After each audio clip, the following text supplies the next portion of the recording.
nga po palang binhi si Papa. Binibenta? Oo, diliit nga eh. Mga kabembang, ito nga palang binhi ng aster ni tatay na itong undas.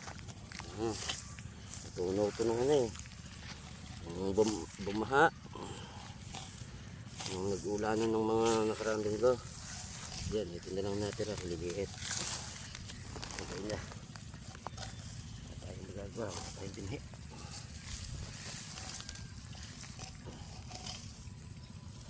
Liit oh. Yan. Natin yung mga kabembang.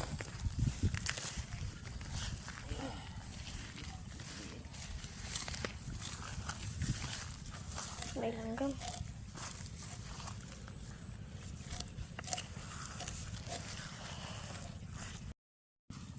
Ano nga parang binhi si Papa. Idol, ang liliit. Liliit. Ito binhi ng aster. Pang ano nga pala yan, taniman na ng pangundas. Hindi pala.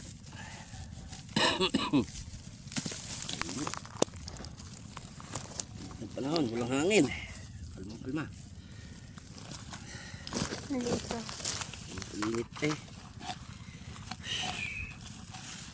Ang damot ng panahon ngayon sa hangin. Paras. Kabembang oh.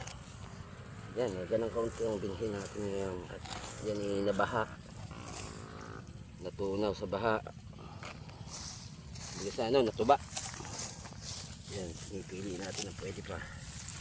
So, babay nga pala guys. Magbabay na kayo sa kanya. Yun na kaya mga kabembang. Sa susunod na ang init mga kabembang. Tingnan muna tayong konti kubo. Napahangin-hangin dito sa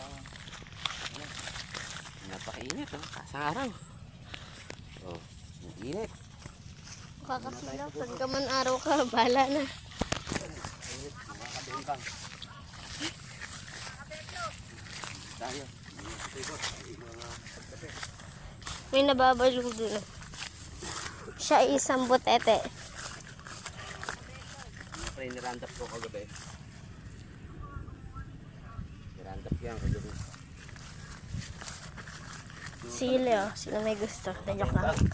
Mga pala yung bumili sa Balas Buhawi. Tito Eric.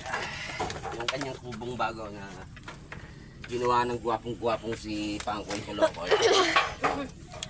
Mga kabembang. Ang sakit na naman ako.